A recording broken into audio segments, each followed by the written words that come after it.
That's a butterfly. Just there. Aren't I lucky? Have this place.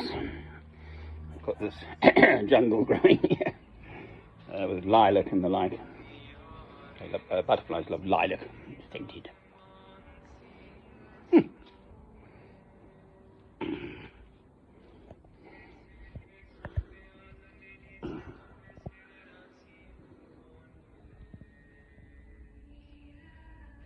I think we can safely say that the Triffid is taller than me.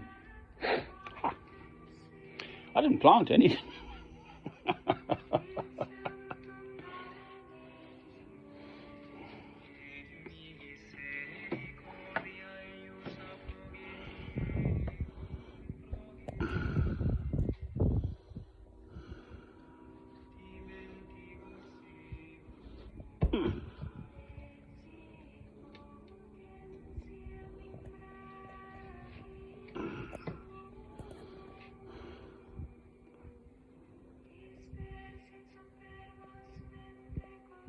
Well, I woke up. I'm in the northeast corner of England, Northumbria, a town called Alnwick. I've got this nice place, which is all pretty well organised now. So aren't I the lucky one? That's my personal circumstance at present. I'm a man of 65 years old and growing no younger. What have I done to make the world a better place by passing? My background's medical, so I woke up to this BBC journalist, but a indigenous person, I think, from Afghanistan, reporting. And boy, oh boy.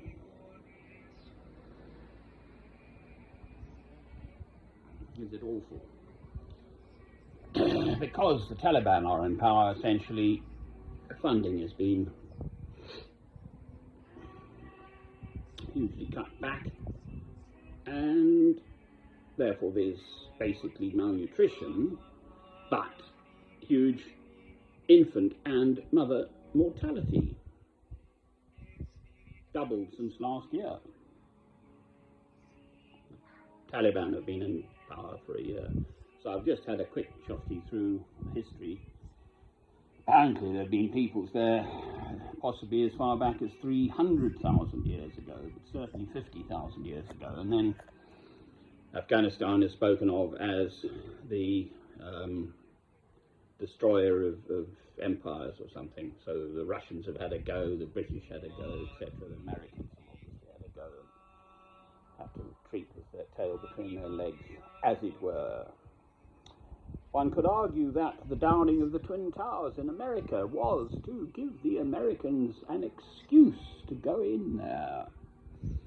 I think it's largely to do with the people and the geography. So the people are massively independent. I mean, to survive in that sort of environment, mountainous and arid, etc., huge and isolated and so on and so forth. But on the Silk Road, and they've got resources of minerals and so on, so there we are. And human nature being what it is, they want to conquer it.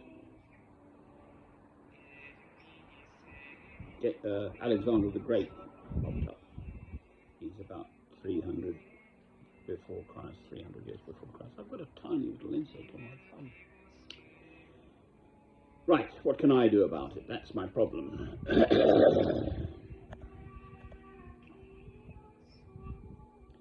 Yes, I pray for peace. I am a Christian. It is, it's a tiny little spider. Wonderful little thing. They're so tiny, their little legs. Yes, it is. It's the tiniest little spider, just spidering along. That'll show. It's the tiniest little spider there.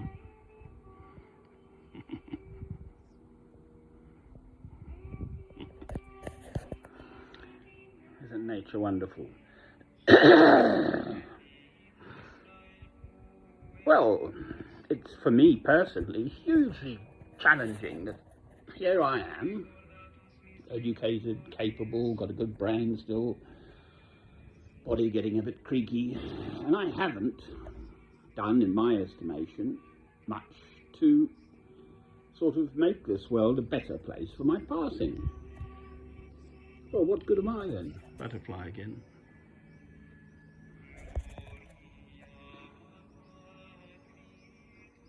I am a Christian, so that, from one perspective, is the most wonderful thing. I know that my Redeemer liveth. Well,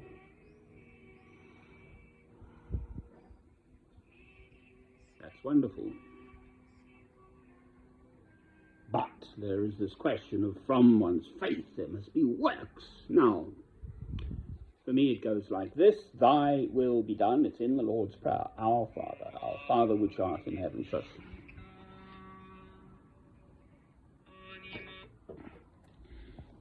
our Father which art in heaven, hallowed be thy name. Thy kingdom come, thy will be done. Well, if in every generation everyone truly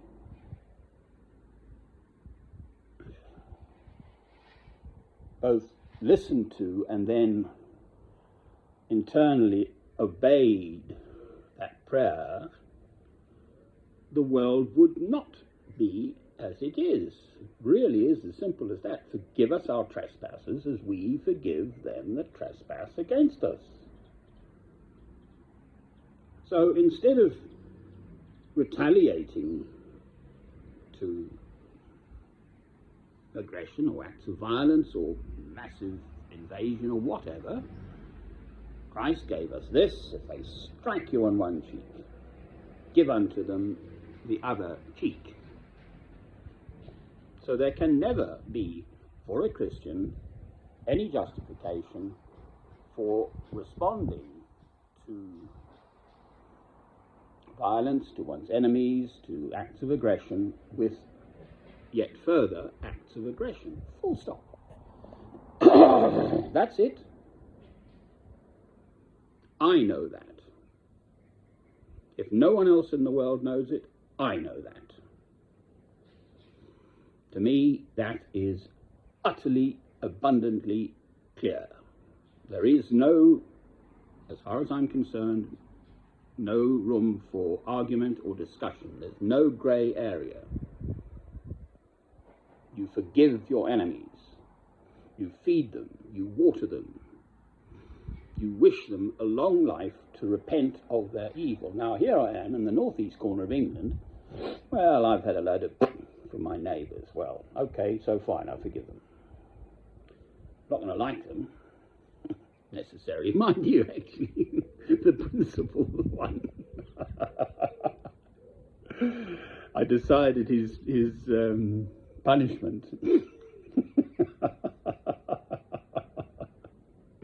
should be he has to come and do Bible study with me. Thus far, he has declined to accept me on that generous offer.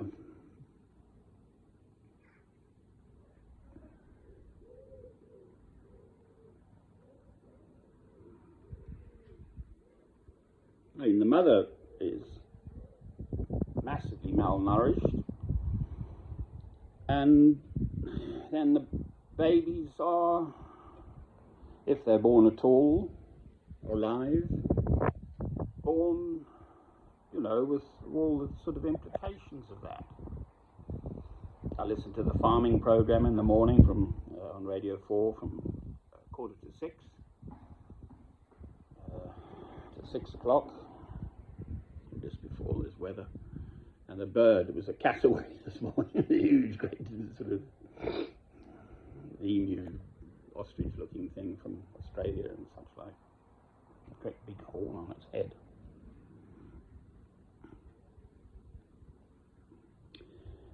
With this drought in Europe, but in Britain, in England, the mothers, the sheep, are thin, and their lambs are born, and the lambs are developing that sort of pot-bellied which is a sign of malnutrition.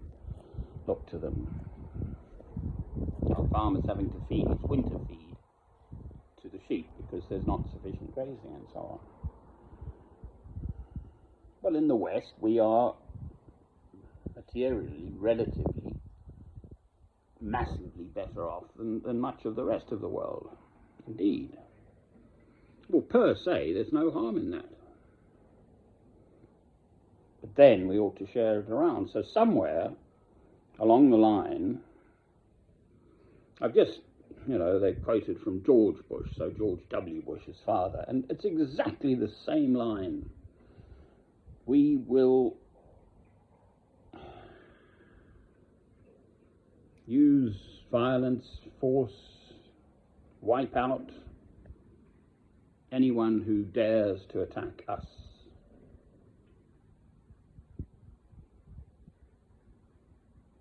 Well, God knows who downed the Twin Towers in America. I'm of the view that they were downed deliberately by the Americans to give them an excuse, but people don't need an excuse. The weapons of mass destruction, apropos Iraq, were an invention by George W. Bush, and Mr. Tony Blair went along with it. There were never such things, just to take out that leader, Saddam Hussein. And that man, Mr. Tony Blair, should be arrested, tried, convicted for crimes against humanity, and locked up for the rest of his life. That is the example the West is basically currently setting. I've just seen the President of the United States of America last Sunday, not Sunday past, the week before. They just killed this, executed, murdered, depending on your point of view, al-Zawahiri, the number 2 in Al-Qaeda. Well, I looked into his background a bit, and trained as a medical doctor, for heaven's sake, from a upmarket family, Arabian and so on, or Egyptian and there and so on. No doubt, if one spoke to him, you'd find that actually he would have considered himself a freedom fighter to free his people, from his perspective, from the Western yoke. I bet that would have been his position. People don't just fight for the fun of it. It is more precious than life itself, this question of freedom and independence, of belief and faith and so on. Christ came 2,000 years ago to give us the opportunity to rise out of our baser human selves. And it starts at home, in simple matters, as it were, with one's neighbour, disputes or whatever. Respond to that person. They're the sad one. If they strike you on one cheek, give unto them the other cheek, and then progress that through until one reaches the level of states and so on. And states ought to behave in that manner. And when they don't, it is the state behaving badly. And these days, propped up in democracy, as in Britain. People are now, I think, generally acknowledging that the second war in Iraq was wrong. Yes, but what about all the dead people that we killed, the West killed? Look at Sri Lanka. The Tamil Tigers and the mainline party in the south. So all those grievances are stored up. People are not forgiving. And it is hard to forgive. I have personal experience of this, thank you very much. As it happens, my son is dead. He committed suicide. And yet I absolutely insist that I must forgive my former wife. I don't have to like her, but I must love her. She is the sad one for doing what she's done. Butterfly again. Right, so love is the answer. I'm just sort of saying, counting my blessing. It's a lovely temperature here. I'm afraid we've had rain up here, so our little green in the front is actually green, unlike down south, where I gather it's still forecast for a very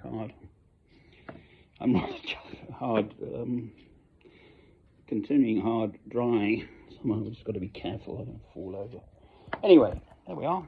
Got my little birdie house, very nice. Very cheeky, they say. Where's my breakfast? Love is the answer. Right, Trifid, now bigger than me. Amen. Love is the answer. Wait. Right, love. I don't like anything on me. And on my Trifid. Here we go. Trifid, going to heaven. Where's the Trifid?